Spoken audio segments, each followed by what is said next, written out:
So today I'm going to show how I make my bread. What I ended up doing was I went on YouTube and looked up several bread recipes, and this is the one that for me is working. I tweaked some things here and there. So to start off, I have about 4.5, 5 cups of flour. Honestly, I haven't really even been measuring that much. I want to make about 3 breads in regular loaf pans.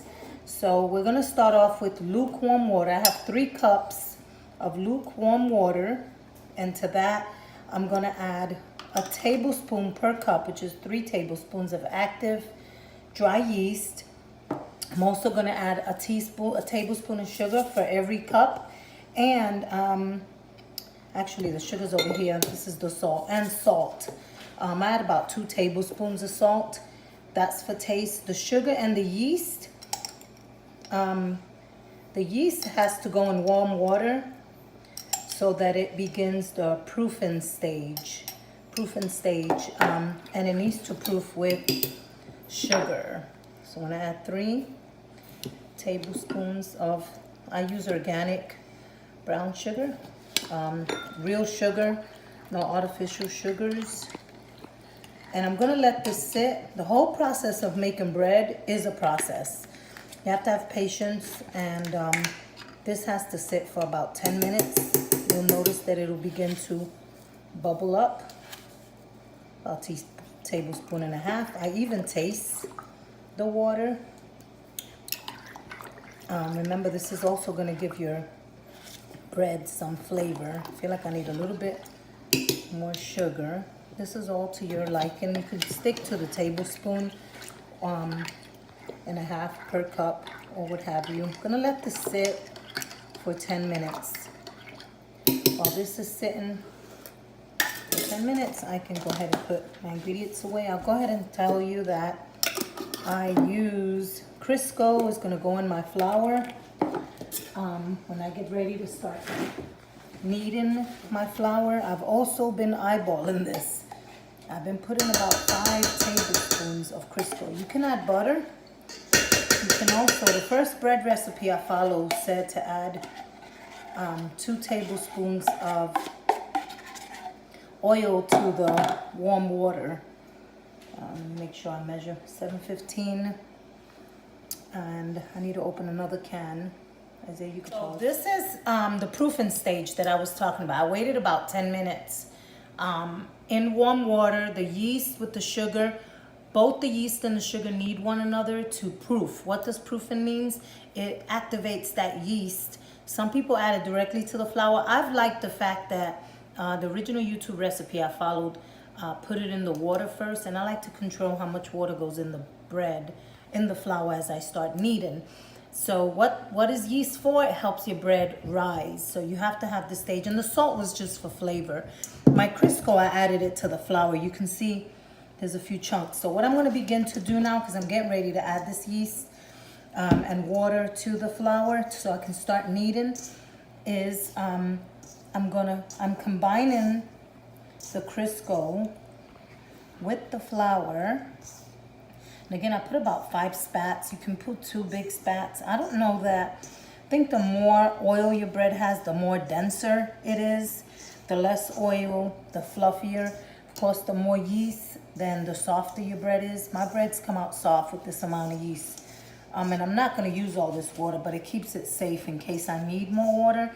I'm also have about a cup of flour, which I'm probably not going to use it all, to add in case I need to add more flour as I start combining the water. So here's what I'm going to do. Slowly begin to combine the water. And what we want is to make sure that all of this dough, we make a dough ball. Okay. So Mom, is this the only way you can mix it? You have to mix it with your hands? If you have a mixer, even better. I don't have that fancy equipment, and I don't plan on having one. So far, I like the way my hands work. It's good exercise, why not? That's Isaiah in the background. I'm gonna add a little bit more water. Continue to mix. What I'm looking for is to get all this flour onto the wet pieces of all the flour. So until I get a ball. So since some of this flour is a little wet, I'm mashing it until it combines. So I need a little bit more water. Add it a little at a time. The original video I started had the water already in the bowl.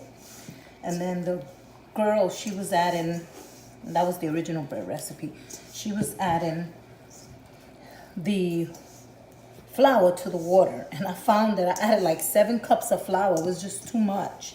So I prefer to control how much flour I start off with, and then begin to add. I'm gonna add a little bit more water, just a very little. Get those last bits of flour.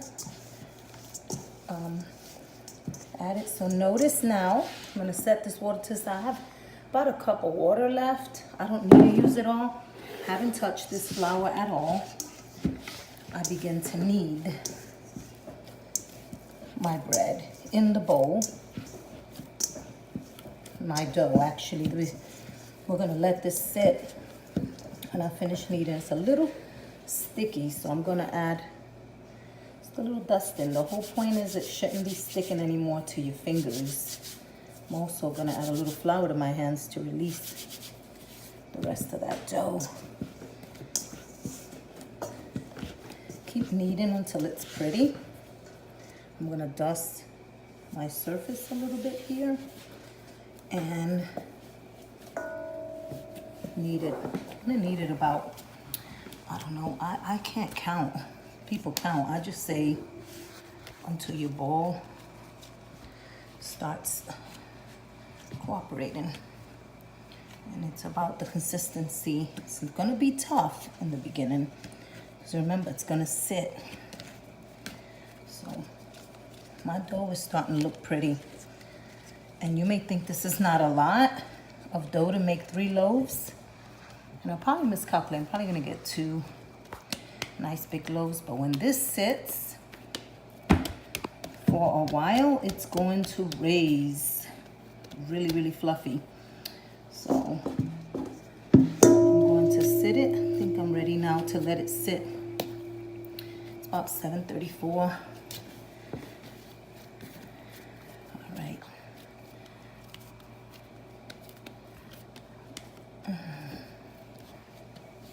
Yep. I say you can cut. In an hour, we'll be back to see. I'm gonna put it in a bowl. I'm gonna cover it with some plastic. It should be warm, dark, dry place. So I'm gonna set it to the side. We'll be back in an hour to see this process. All right, so it has sat for over an hour and I'm ready to roll it out. Gonna go ahead and cut the loaves that I'm gonna use. I'm gonna turn this into 3 loaves. And we're gonna let it sit for another half an hour in the pans. So that's loaf 1.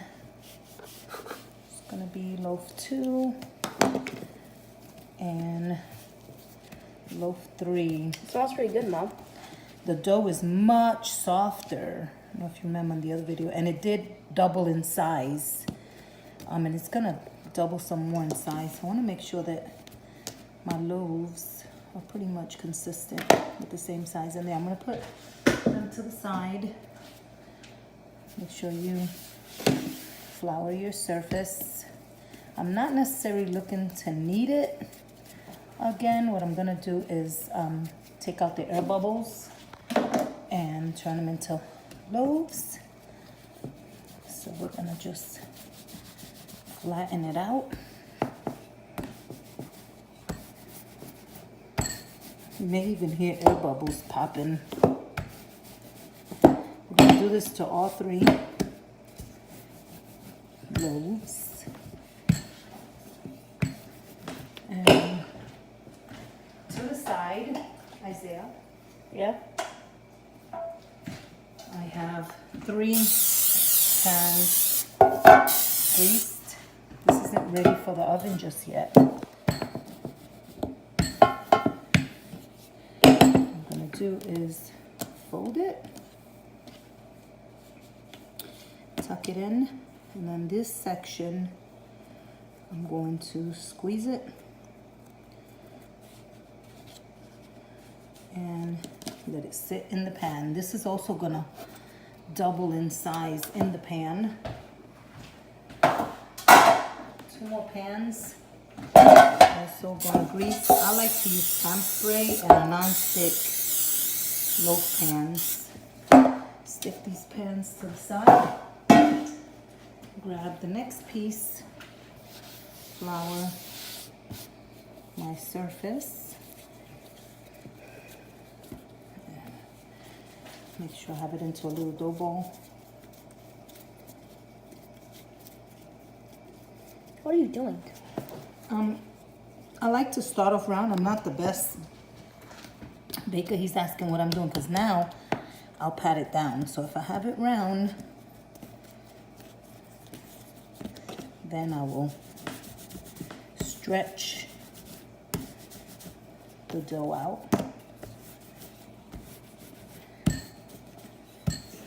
Some think this is a lot of work, but though I don't eat much of the bread, my family will tell you, I like to focus on wholesome ingredients. There's just so much preservatives going into the food. This bread will not last longer than a week, by the way. It does go bad quickly, but it's so delicious, it doesn't last that long. Right, Isaiah? Mm-hmm. Are you enjoying Mommy's bread? Yeah. Yeah. Yeah? How do you like it the best? I like it how I like the first time you made it. I don't know why, but I like it best. That was like the worst batch I did. Yeah, but to me it tastes better. I think because you ate it hot right out of the oven. These loaves can be bigger. Today I don't think I used enough flour, but they're gonna sit in the pan and I think it's already again, baby. It was still big. yeah, it's already rising. We're gonna cover it with plastic. All right, we'll show you the final product. These loaves, once they rise, I'll show you what they look like when they rise, going in the oven. Isaiah, grab your phone. Oops, sorry. Okay, cut, Isaiah. All right, so here's my final product. These loaves, when they come out of the oven, they just came out. It's gonna be hard on the top. That's fine, it's really hot. This is gonna soften. What I'm gonna do now is take a terry cloth, kitchen towel, and I'm gonna cover them and just let them sweat naturally. Don't put them in a Ziploc bag just yet. This one came out a weird shape, but who cares when you cut it? It's just so yummy. See the bottom? It did cook nicely, so it's not gonna come out perfectly shaped. I have done better bread, but it smells good. My family won't care as long as it tastes good. And these loaves are a little on the smaller side. I think next time, start off with about 6 cups of flour. Make them a little plumper. But anyway, wanted to give you a snapshot. And that is it. Enjoy your bread when you make it.